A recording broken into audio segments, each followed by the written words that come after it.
penjelasan yang berhormat Timbalan Menteri. Sikit ya. Saya dalam perbahasan saya tempoh hari, saya ada sebut pasal tanah wakaf.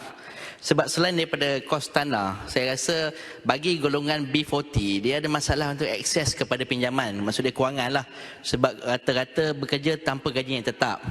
Jadi saya tengok dalam laporan KSP RMK 11 ni, wakaf masih lagi barulah 400 lebih kita buat rumah atas tanah wakaf.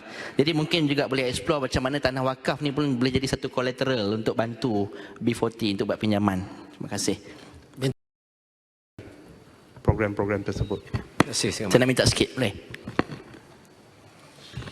Pasal TVET ni belakang, Kangah belakang.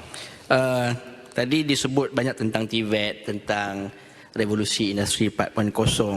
Kalau kita tengok perbahasan penggulungan sebelum ni daripada Timbalan Menteri Komunikasi tadi, disebut tentang pasal internet. Ini basic lah bagi saya, perkara yang paling asas dalam kita nak cakap pasal teknologi zaman sekarang dan mungkin akan datang. Yang disebut oleh Timbalan Menteri dalam penggulungannya tadi, internet yang lebih baik ni hanya akan dimulakan di tempat-tempat yang mana kegiatan ekonominya lebih rancak.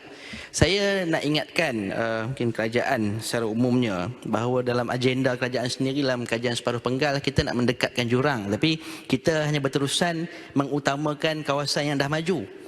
Jadi mungkin kata nanti Kementerian Kerja Raya sepatutnya kata kena tingkatkan kerjasama dengan kementerian lain supaya agenda yang objektif lebih besar itu dapat dicapai dengan memberi juga keutamaan kepada kawasan-kawasan belum maju.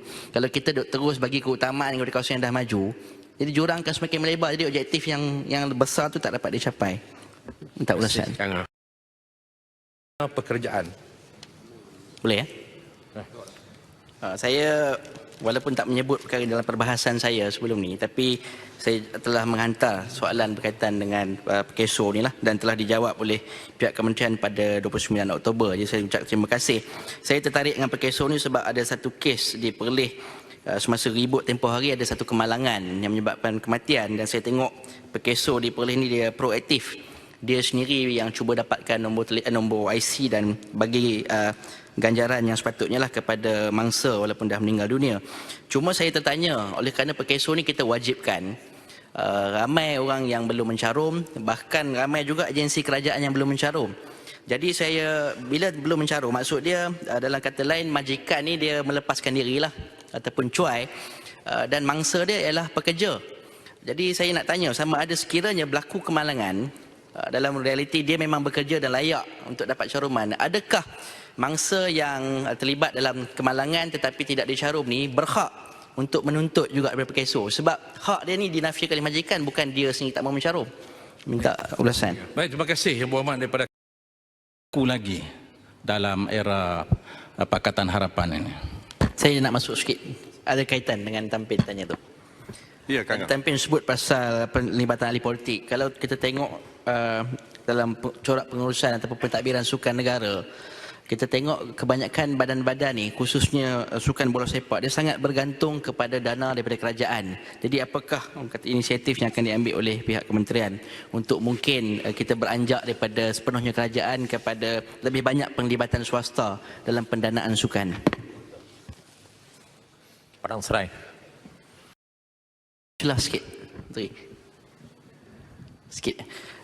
Sebab tadi Menteri sebut pasal hutan Lipo yang memang kita tahu di bawah jagaan Jabatan Hutan. Saya gembira bila Menteri sebut tentang kerjasama dengan korporat sebab perkara ni saya pernah sebut lebih daripada 10 tahun lalu.